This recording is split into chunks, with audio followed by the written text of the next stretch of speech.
What's going on, party people? It is Toby, coach of the Sunny Shore Star Raptors, and I am going to bring you a bit of an unconventional video today, something that we don't do very often here. This is my GLDL Season 4 team reveal, and I wanted to do this video just because I'm pretty confident in what I drafted, outside of a couple things, and also, most of you probably know, this is the last season, pretty much the last season of draft that I am going to be doing for an extended period of time. So I figured it was really important to highlight basically the last team I'm ever going to draft, or at least going to draft for a pretty long period of time. Because after this league and after pack wraps up, I'm probably going to do some like career and review videos and stuff like that. But other than that, we are going to be done and dusted. So yeah. We're going to go ahead and get right into it here. This is my team, the Sunny Shore Star Raptors, for GLDL Season 4. And the first thing I want to talk about is the draft itself, because obviously you got to lay down the ground rules. This draft, GLDL, is among the first leagues to incorporate the home update into their tier list. So all of the Hisui Mons, a bunch of legendaries, all of that fun stuff is getting added into the tier lists, and the GLDL is one of the first leagues to do that, which is what was enticing and is kind of the reason that my last league wasn't CCC, because I want to play with home mons, so I figured I might as well do one more season to try that out. And the draft itself was a standard stake draft with a 4-hour timer for each pick. The budgeting for each tier was 1 tier 1, 1 tier 2, 2 tier 3s, 2 tier 4s, 1 tier 5, and then 120 free agent points to draft 4 Pokemon for a total of 11 Pokemon on your team. These divisions were divided up into 14 people. I was 10th pick, so it wasn't really an ideal position, so I wasn't confident going into it. And I also wasn't really confident going into the draft itself because I was placed in probably the most stacked division I have ever been a part of. I think, despite what anybody says that's outside of this division, Wakeman, on paper, this team, or this roster, is objectively the most well-decorated and also probably the most accomplished roster in any league or division I've ever been a part of. Like, if I wanted to be a part of PDPL, I would have tried for something like that. I did not expect a league of this caliber or a division of this caliber, but it is what it is, and I'm excited to play nonetheless. But all of that to say that I was not expecting to get a good draft because of my pick and because of the amount of experienced people who know draft and VGC like the back of their hands, who obviously had ideas of good teams and everything that they wanted going into it. So I was not confident that I was going to get a good team. However, I do think I actually accomplished getting a pretty decent team, and we're going to get right into that team right now. So I had 10th pick, and I was not expecting my first Mon to be this Pokemon, but it got to me on pick 10, so I was like, I obviously have to draft this Pokemon. I picked Ursaluna, which is a tier 1 Pokemon, a normal ground type, with notable abilities of Bulletproof, Unnerve, and Guts. It has a pretty impressive physical move pool of Earthquake, Headlong Rush, Rock Slide, Seed Bomb, Drain Punch, and the other elemental punches, Heavy Slam, Shadow Claw. It has a lot more that I could not fit on this slide in an effort to make it look good. It has a fuck ton of coverage. It has a pretty deep move pool. Look at that fucking thing's attack. It has 140 attack with 130 HP, 105 defense, and 80 SPDEF. That's a pretty usable Pokemon, in my opinion, and that is probably like cream of the crop of tier 1s, if you ask me. The reason I drafted this was, well, it got to me at 10th pick, and I didn't think it would, and I knew it was not going to make it back to me when it came back around, so I had to pick that up right now. I was actually planning on drafting Mudsdale for my first pick because I didn't think I was going to get Ursaluna for my insane ground type. But I'm pretty satisfied with getting it nonetheless because I'm happy it made it to me. And the big draw to this Pokemon is it has 140 attack, and it has a fun little ability there called Guts, where it gets an attack boost if it has a status condition on it. And it bypasses the attack nerfing abilities of Burn. That's insane. 140 attack boosted by Guts is probably mowing down and killing a lot of things. And in my experience, I did use this Pokemon recently in a UDL tournament, and it did very, very well. Because it is just really hard to stop this thing once it gets going. And it's got pretty usable bulk too. I think you can calc that out to live some decent stuff, especially if you put something like Assault Vest or something on it and had a partner with it to proc Guts or something like that. Bulletproof is a usable ability, and so is Unnerve, but I think primarily I'm going to be running Guts quite a lot this season just because of how insane that turns Ursaluna's attacking power into. But those other abilities are pretty good as well. It has a speed tier of 50, which is a pretty usable speed tier. It's definitely not the best, but it's definitely usable in Trick Room. And if you wanted to, it does have Trailblaze, which is one of the moves that I didn't list here that can up its speed. You could put it under Tailwind. Maybe it could run some sort of fast mode depending on what team you're fighting. But mostly this thing's probably going to be pretty comfortable in Trick Room or outside of speed control in general.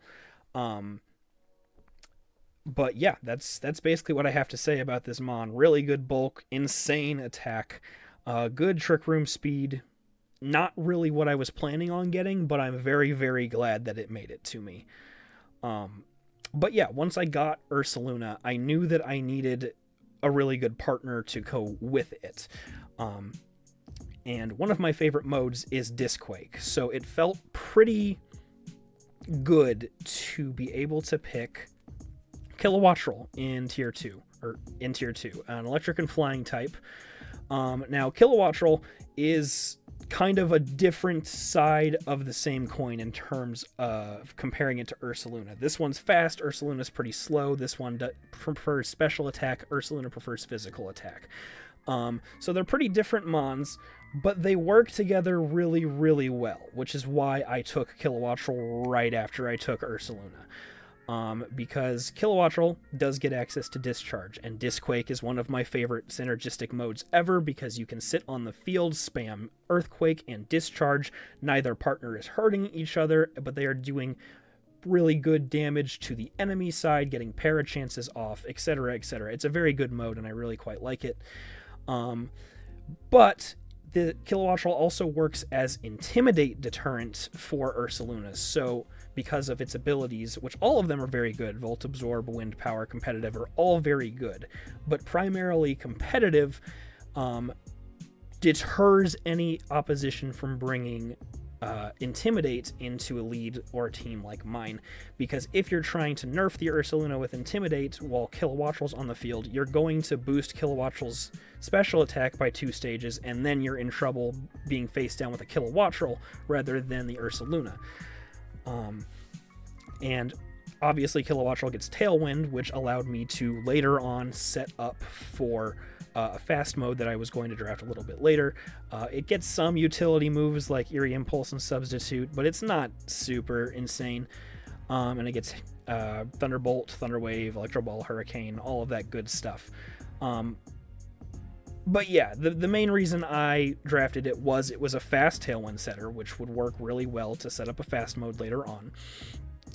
It has really, really good synergy with Ursaluna, with Disquake and Intimidate deterrent, and it just works really, really well with my Tier 1, and so it felt like a no-brainer when it came back to me that this would be a really good Tier 2 to draft. But yeah, that's Kilowattrel, and coming in pick 3, when it got around to me, I knew that I had the ability to create a fast mode, but I knew that getting a Trick Room mode. If I waited too long, I would not have a good Trick Room setter. So I had planned on taking my Trick Room setter in pick 3, and it was going to be a Rangaroo. Unfortunately, a Rangaroo got sniped. Didn't know there was much contention for an Rangaroo, but it is what it is, because I actually think the pick I got was better than a Rangaroo. My third pick was Slowking. And Slowking was in tier 3, water and psychic type. It is my Trick Room setter, but it is so much more than a Trick Room setter. It has Yawn, Chilling Water, it has Screens, Weather Setting, plenty of coverage moves in Flamethrower, Ice Beam. It has Substitute, Nasty Plot, Imprison, etc., etc., etc. This thing has an insanely deep toolkit that is kind of a breath of fresh air to see, because most of the time my Trick Room setters like Spiritomb or something. Spiritomb is very, very good. I'm not saying it's not. But they don't really have a very large amount of options that they can do other than set Trick Room, maybe Snarl, or set up a Screens or something like that. Slowking can really do whatever it wants. It can set Trick Room, it can be a utility user, or it could be a special attacker if it wanted. It has 100 base special attack with Nasty Plot, so that's nothing to sneeze at. Its abilities, Oblivious is very, very good, obviously preventing it from being taunted or intimidated or anything like that, so it makes getting Trick Room up just that much easier. Regenerator is great if it's low on health. Switch it out, put it in the back for a second, let it regen health, and come right back out and keep doing what it's going to be doing.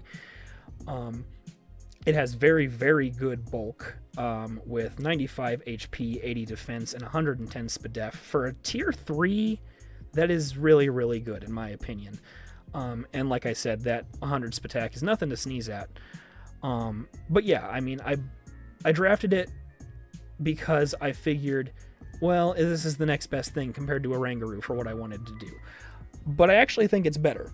I think compared to a Rangaroo, the only thing that a Rangaroo really had that I wanted more than what was on Slowking was Telepathy Instruct, which was more synergy for Ursaluna. But I think this works a lot better because it helps me start a Fire, Water, Grass core, which is a very good, it's like your meat and potatoes defensive core. So I wanted to do that. It's a very, very reliable Trick Room setter. It's probably more reliable to getting Trick Room up than a Rangaroo is, especially with Oblivious. So that was awesome to have. Its role versatility is just so good. It could do basically anything that I want it to do. It could attack, it could be just a Trick Room setter, it could be a Yawn bot, it could be a setup sweeper, anything like that. There's so many options that you can have with Slowking.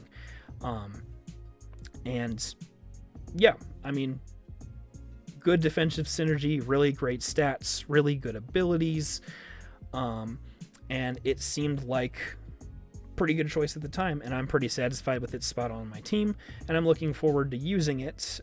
Shout out to Raspberry for turning me on to Slowking because of his usage of it in the Milwaukee Regionals. So moving on to tier 4, now that I had the ability to have both a slow and a fast mode, I decided that I wanted to start building my fast mode first, or start building upon it first. And I was going to pick Cantonian Arcanine, just because of the better defensive typing. But I did settle on, because of Cantonian Arcanine getting drafted, I went with the next best thing. And I went with Hisuian Arcanine. And Hisuian Arcanine is another tier 2. It is a fire and rock type. It has Intimidate and Flash Fire, just like regular Arcanine. But the difference here is that this Arcanine has Rock Head, which, if you don't know, removes recoil from recoil moves, which are generally pretty high-powered moves. So you can fire off recoil moves without taking any recoil damage at all, and with 115 attack, those are gonna hurt. Yeah, and And when you have moves like Flare Blitz, Raging Fury, Wild Charge, those moves are... there's no consequence to bringing them, essentially, if you have Rockhead, because you're not taking any damage. But that's not the only thing this Arcanine can do. It can do all the things that Cantonian Arcanine can do, just with the option of just a little bit better attack.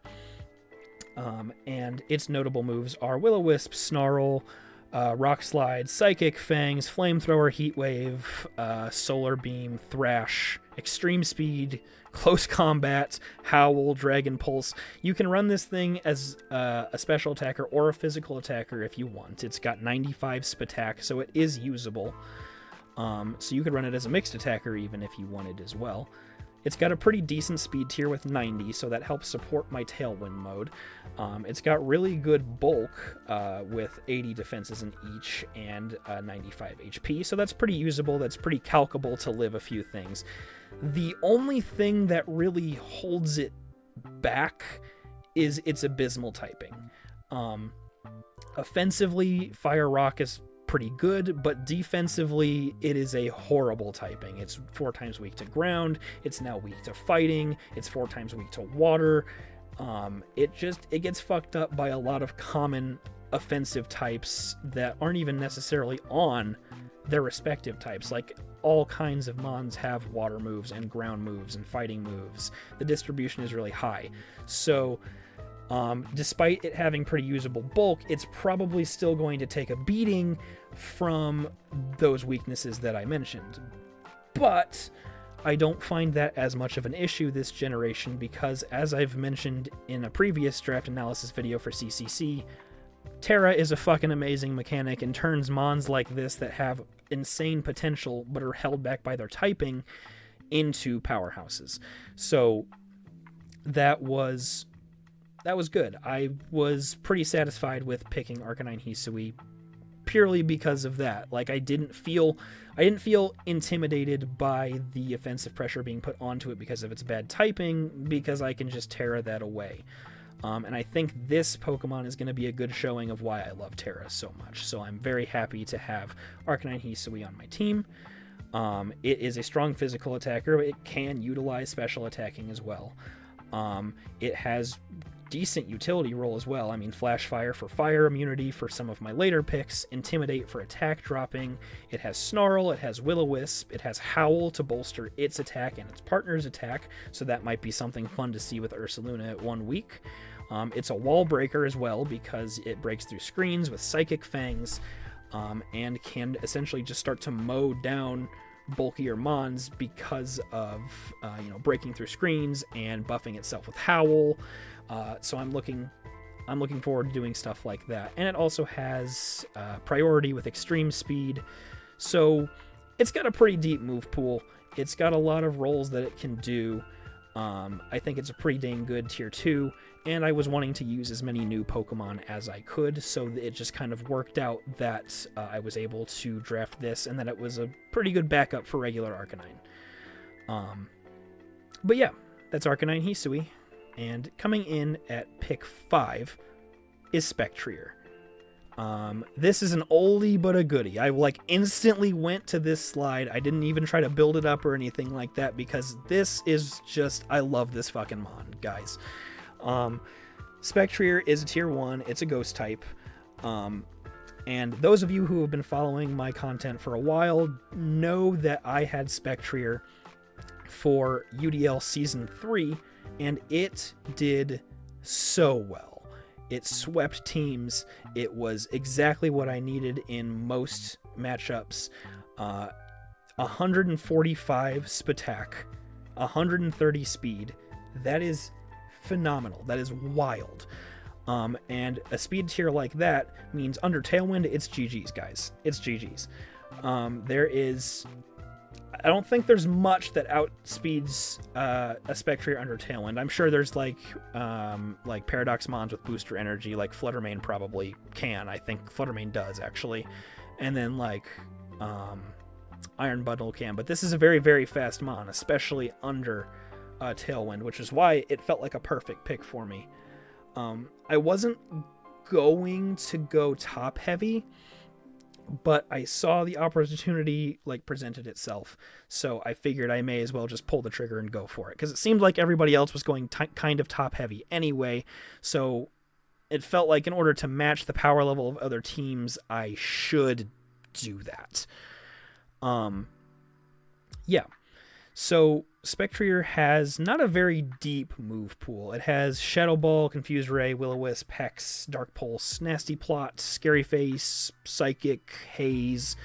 That's really the most notable stuff on it. It doesn't have too many usable moves. It doesn't have a very deep move pool, but it doesn't need a huge move pool because it has 145 special attack and 130 speed, and it has a fun little ability called Grimnay, which every time it gets a kill, it gets a special attack boost, which means its 145 attack is being boosted even more, which is wild. So it felt really good to be able to get this Pokemon on my team here. Because obviously I had a really strong physical attacker in Ursaluna, and I had a Slowmon in Ursaluna, so I kind of wanted something that was the opposite, and Spectrier fit the bill perfectly. It is an insane special attacker, super duper fast, not as bulky, but I don't think that will be as much of a problem because of it just being so strong. It's not really relying on bulk. It's trying to kill things before they can kill it, and it can reliably do so. But yeah, the polar opposite of Ursaluna, but I think it is in like the best way for my comp. It goes very well with Kilowattrel for a Tailwind mode. It's a comfort pick for me because, like I said, I've used it in the past in UDL. It's done very well for me. It is a great piece for a bonkers fast mode. It does not have a great move pool, but it is so strong that move pool really doesn't hold it back. It can snowball so fast because of its ability, and I actually think this is another Pokemon coming in with this home update that is going to greatly benefit from Terra, primarily because of a funny move called Terra Blast, because I can Terra Spectrier into a different type and automatically have a stab special attacking move that could potentially be Grimnay boosted off the bat. So I think that's going to be very good. This is a good example of where Terra is going to benefit Amon offensively because of its shallow move pool. So yeah, I'm very excited to have Spectrier on my team, and God, I love that Pokemon. I cannot wait to use it. It's going to be so fucking fun. But yeah, coming in at pick 6, I have Gogoat, which is a tier 4 grass-type Pokemon. It's got a decent move pool. It's got Earthquake, Trailblaze, Wild Charge, Horn Leech, Seed Bomb, Rock Slide. You can run it as a mixed attacker, so you can run like Leaf Storm, Energy Ball. It has Milk Drink, Bulk Up. And it has Sap Sipper, which is probably the only usable ability really for me, unless I wanted to use Grass Pelt, which boosts defense in grassy terrain. If I wanted to manually set grassy terrain, I guess it would be useful, or maybe if I match up against a Rillaboom this season, it might be useful. But generally, we're probably going to want Sap Sipper. And I think it's pretty good value for a tier 4 Pokemon. I mean, look at its stats. It's got 123 HP, 62 defense, and 81 SPDF, so like you can probably calc something out there, but it's also a pretty proficient mixed attacker as well, with things like Bulk Up and Milk Drink and Horn Leech. It's going to stay around for a long time and progressively snowball and do a bit more damage as you bulk up, and as you keep healing yourself up throughout the turns, so that'll be good. But it also rounded out my Fire Water Grass core, which is what I wanted. I wanted a Fire Water Grass core to have that defensive synergy so I wouldn't be completely screwed on switch-ins and things like that. So I'm glad I got that. It does last longer on the field and deal more damage than I have seen people give it credit for.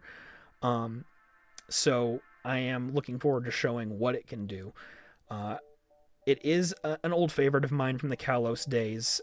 It kind of fell off when it got removed from the games for however long, but since it's come back in Scarlet and Violet, I have really enjoyed messing around with Go-Goat. But admittedly, Go-Goat was not my first choice. I originally wanted to draft Serena, which was in tier 3, and I thought fit my team a little bit better, but Ollie took Serena literally like 2 turns, or not, like he was a couple people after me in the draft, and it was coming back on the way up on that round, and he drafted it like right before I was going to draft it. So I was a little bummed, but I just defaulted to Go-Goat because Go-Goat serves the same purpose. There's just no anti-priority, which kind of sucks, but I'm still satisfied with Go-Goat nonetheless. But yeah, that's really all I have to say about Go-Goat. I think it's good for what it is in tier 4. So, and I think it's usable. So, and that's really all we were looking for at this point in the draft. I had an insane top-heavy mode. It was more or less time to get usable lower tiers,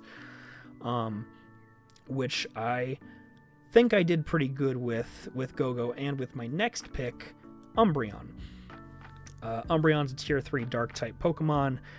It has an insane support move pool with Foul Play, Screens, Skill Swap, Taunt, Helping Hand, Snarl, Moonlight, Copycat, Fake Tears, Charm, and it has some offense with Shadow Ball, Dark Pulse, but it's not really doing much attacking.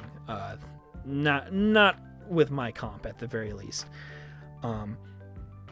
Umbreon has Inner Focus, can't be flinched, it has Synchronize, which means it matches whenever it gets hit with a status affliction, it matches it onto the enemy. So say Umbreon was paralyzed, all of a sudden the enemy that paralyzed me is also paralyzed.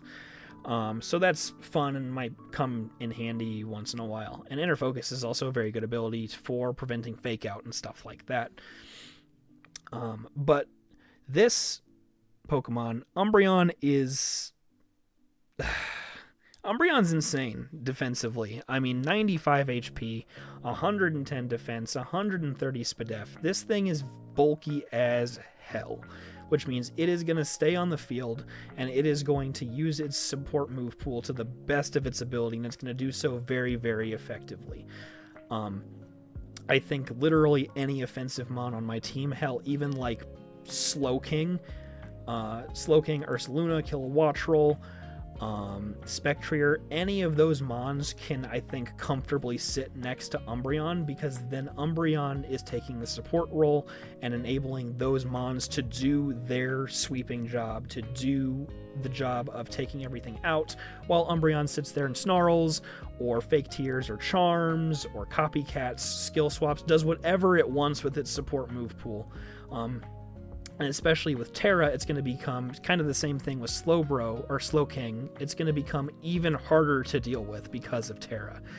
And I'm really excited to be using it because it added insane bulk to my team. And I think under screens, this thing is going to be really, really hard to kill, which is in turn going to make my top tiers really, really hard to kill. So I'm very excited to be using Umbreon. I don't think I've actually ever used Umbreon before, so that's going to be interesting to see. I've used Espeon quite a lot before. I've used Sylveon quite a lot, Vaporeon, Jolteon. I don't think I've used Umbreon before, at least not in a draft setting, so that's going to be very exciting to see, and I'm looking forward to using it. But yeah, that's pick 7, Umbreon. And then moving right into pick 8, we have the Stonehenge boy himself, Stony J, Stonjourner. He is a tier 4 rock-type Pokemon with Rock Slide, Heavy Slam, Wide Guard, Iron Defense, Body Press, Earthquake, Mega Kick, Stomping Tantrum, Body Slam, Stone Edge, Facade. And for tier 4, I would say it has really, really good stats for tier 4, but those stats do kind of come at a cost. Stonjourner has 125 attack and 135 defense with 100 HP. Pretty usable Tailwind speed or Scarf speed or something like that with 70 speed. So it's a pretty decent mon, and it has surprisingly really good stats for a tier 4. but it comes at a drawback of it's really physically bulky, but it's going to die to pretty much any special attack it's hit with, unfortunately. But I didn't really draft the Mon itself for its offensive capabilities or its bulk. The real reason I drafted Stonejourner is for its ability Power Spot, which, if you don't know what Power Spot does, I think it gives like a 1.2 boost to all attacks on your side of the field. So let me paint a picture for you. Ursaluna with 140 attack gets a 1.5 times attack boost from a burn with a Flame Orb or something like that. And if it's sitting next to Stonejourner, it's additionally boosted another 20%. Same thing with Spectrator. Imagine those Grimnays snowballing and becoming more and more powerful because there's just an additional boost on that side of the field, giving it that ability to sweep even more. That was really the main draw of Stonejourner, is that Power Spot is going to enable my really, really heavy hitters even more, which may seem like overkill, but to be honest, there are some bulky mons that might need the Power Spot boost to die from like one of my attackers. So having that little bit of extra boost is nice, and it also just ensures kills in matches where it's not like gonna be close. So, you know, I'm pretty happy with Stonejourner, and I think it's gonna do pretty good for me, but I have said that before. Like, to be completely honest, I have drafted Stonejourner before, and I've said, oh, this is going to go great for me. I'm really happy to use this mon. I'm interested to see what it'll do for me. And then it just never comes, and I never want to bring it from week to week because I'm too scared of it dying to a special hit. Or I'm just not afraid I'm going to be able to keep it alive long enough to do anything to warrant having the spot on my 6 from week to week. So we'll see, because I'm not completely 100% sold that it's going to do insane work for me, but I am hopeful that it will. All right, and then coming into pick number 9, we kind of had something in a similar vein here. We have Fortress, which is a tier 4 bug steel type, and it has Sturdy. I fucking love Sturdy. Those of you who watch my videos and talk to me, you know I'm a bulky offense player. Sturdy's one of my favorite abilities because it's a built-in focus sash, and then you can throw random EVs into something that you think might work, and then it doesn't matter if they're not right because you're not really punished, because Sturdy makes sure you're living a couple hits anyway, or at least one hit. So I'm a big fan of Sturdy, and Overcoat's also a very good ability. I can see myself using that quite a bit if I'm not in need of Sturdy. But a little bit about Fortress. It has notable moves of, like Stonejourner, Iron Defense Body Press. It's got Gyro Ball, Iron Head, Heavy Slam, Ice Spinner, Earthquake, Stone Edge, Poison Jab, Pounce. It's got pretty decent coverage, especially for a low tier mon, which was kind of one of my bigger draws to it. And another one of my draws to it was its bulk. It has 140 defense with usable SPDEF of 60 and usable HP of 75. And it's got a pretty decent speed tier for Trick Room. 40, again, is not the lowest you can get for a Trick Room mode, but it is pretty usable in Trick Room. So I was pretty drawn to it just on its stats alone. And it doesn't, again, it's kind of a similar situation with Arcanine. It doesn't have a great typing defensively because Fire is a super common type, and I can see Fire being brought into me a lot, so it's going to probably get crispy a few weeks if I had to guess. But that's okay, because Arcanine, one of its abilities is Flash Fire, which means that it has a fire immunity, which means I could switch in on that and be fine. But another big draw for Fortress is, while it doesn't have a super good type, its bulk, and actually surprisingly its type, fits really well on my team because it can be a defensive switch-in for a lot of shit other than fire. Basically, it resists like 6 or 7 different types, and is only really super weak to fire, and it's neutral to everything else, which means that if I was in a bad spot defensively, I could swap out to Fortress pretty freely and give myself time to reposition and figure out what I need to do, because Fortress is such a bulky mon, and its type actually adds a lot of defensive synergy to my team. So really, looking at it from the angle of a defensive switch-in, it's great. It has decent moves, it has okay coverage, and 90 attack for a tier 4 really is not bad. You won't really hear me complaining about that at all. And yeah, I think it fits pretty well. So that is pick number 9, Fortress. But coming into the end of the draft, I had to pick 2 tier 5s. Because right here I had to pick 3 tier 4s because of how top heavy I drafted, and the budget called for 2 tier 5s when you only were really required to have 1. So I knew I needed at least 1 tier 5 that would be somewhat usable on my comp. And suffice to say, I think I found it because I was able to dip into tier 5 a little earlier than everybody else, so it wasn't sniped from me. Zorua Hisui.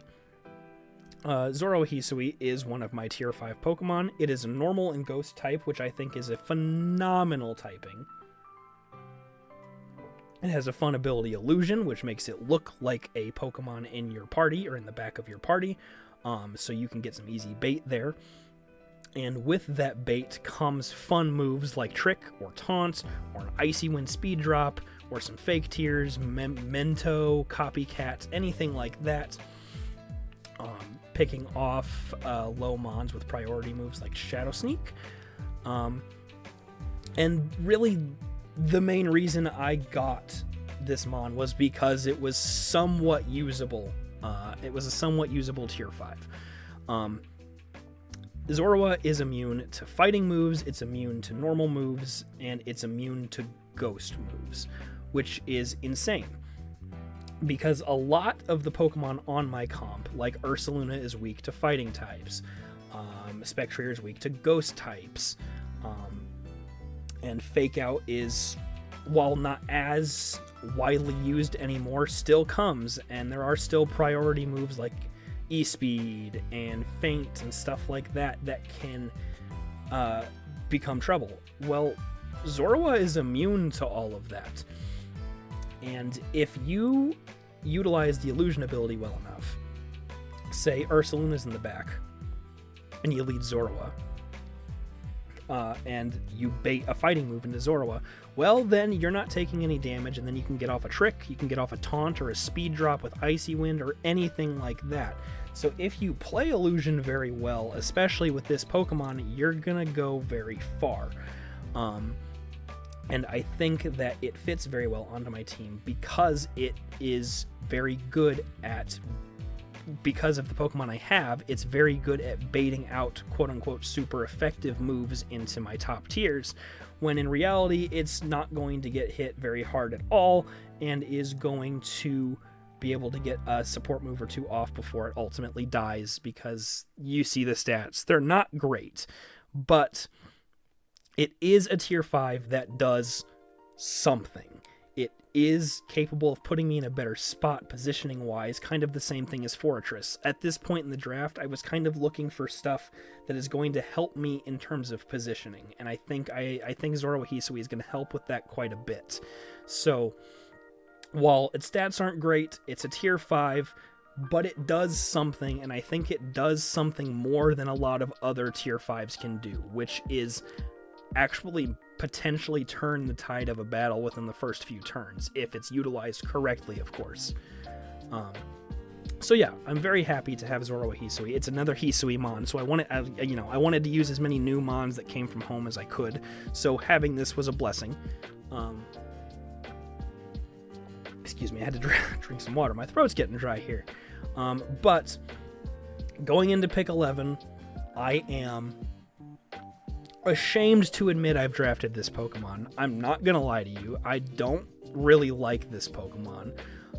I don't even think it adds much value to my team that I didn't already have. But I needed a tier 5, and it was the end of the draft, and I was like, well, one more tier 5 isn't going to make or break my team, so it is what it is. So I drafted Dedenne, guys. I drafted Dedenne. And Dedenne is a tier 5 electric fairy Pikachu knockoff. It has Discharge and Nuzzle, and it has Eerie Impulse, and it can be a helping hand bot, and can set terrain and stuff, I guess. And Chic Pouch is a pretty good ability, so you can utilize an item, your berry item, twice. But, like, other than that, it doesn't do anything. Especially on my comp. Like I drafted it, I know, and it's on me for... it is what it is. But this Pokemon, I just don't think does anything for anybody in general, let alone my comp.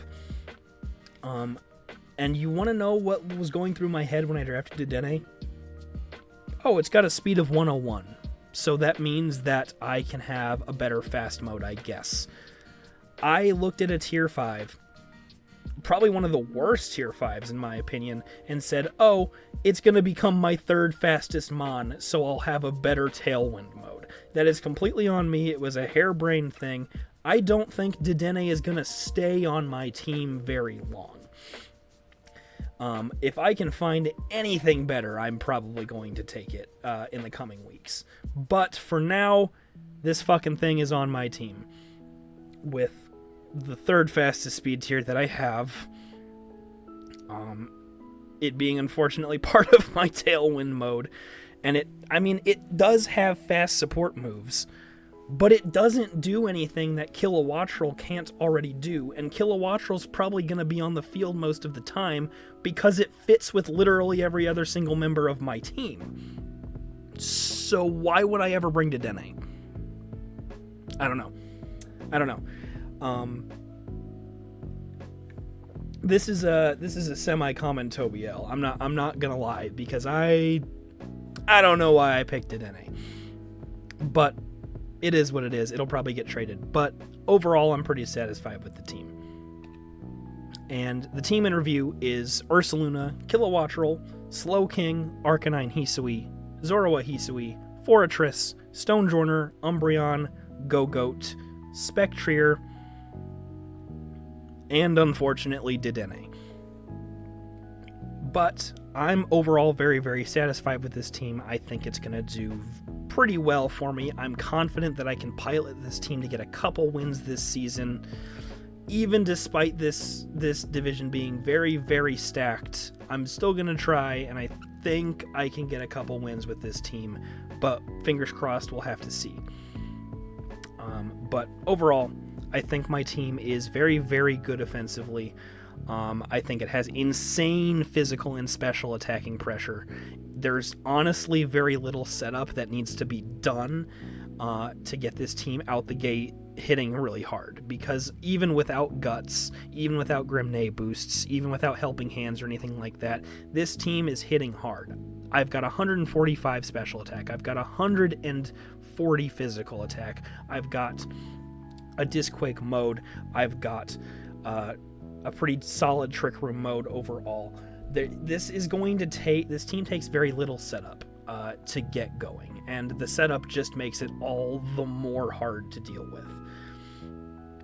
I do think my team has very, very good bulk. I think overall, distributed among all my Pokemon, my defensive stats are pretty good and very, very usable for someone like me who prefers bulky offense. However, I do know, and it's kind of a problem, but I don't know if it's a full problem yet. We'll see as the weeks play out.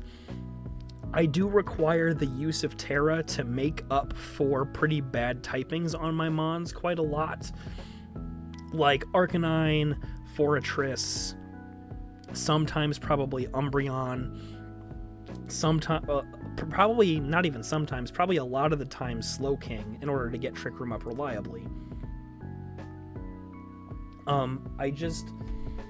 I know that I'm going to be using Terra defensively a lot more than I'm going to use it offensively, which I don't know how I feel about that yet. I think it's fine, but there's obviously going to be weeks where Spectreer's gonna want a Terra. Ursaluna's gonna want a Terra. Kilowattrel's gonna need to Terra sometimes as well to help boost attacking power. But a lot of the times I don't know if I'll be able to, because I'm going to need defensive Terras to keep things like Arcanine or like Forretress or like Umbreon alive long enough to do their job. So it might be a problem, but I don't know how big of a problem it is yet. We'll see how it shakes out in the first couple weeks, and maybe we'll make some adjustments thereon. But the next point is that I have a lot of utility. I have so much of it. I've got like 3 or 4 mons that are pretty much primarily utility.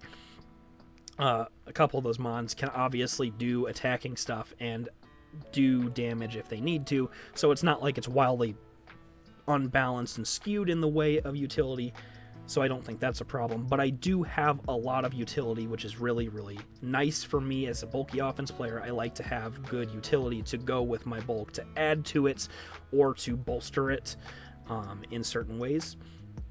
But I do think, comparatively to other teams that I've had, comparatively to what I normally like, my support move pool is not as diverse as I'd like it to be. I've got Wisp on a lot of Mons, I've got Snarl on a lot of Mons, I've got Screens on a couple Mons, Foul Play on a couple, stuff like that, and like there's like Eerie Impulse and Charms and stuff scattered throughout. So like there's I have plenty of support stuff to work with. I have plenty to work with, but my problem is I don't know if I have as many options utility-wise as I would normally like to have. And again, that's kind of the same thing as the defensive Terra. I think it might be a hiccup along the road. I don't really know how much of an issue it's going to be until we get right into it and start messing with it and building teams and playtesting and playing the actual matches themselves. And sometime within there, we'll see how things are going, and we'll try to make adjustments if it feels like there's not enough diverse options. But I do think we'll be okay on the utility front. But yeah, I think my team is extremely good. I think it's so good. I'm actually extremely surprised in a division this skilled, with this many accomplished like draft league champions, VGC placing, like top cut placing people in this division. I'm actually it's mind-blowingly so pleasantly surprising that I was able to get a team as strong as this and as really good as this, because I think it's very, very good. I think it is far from the worst in the division. Obviously, for the problems I mentioned, like the defensive terrain and maybe not as good role diversity as I would have liked, I don't think it's the best team out there, but I think it is overall very, very good, and I think it's workable. I think it's going to do a lot for me.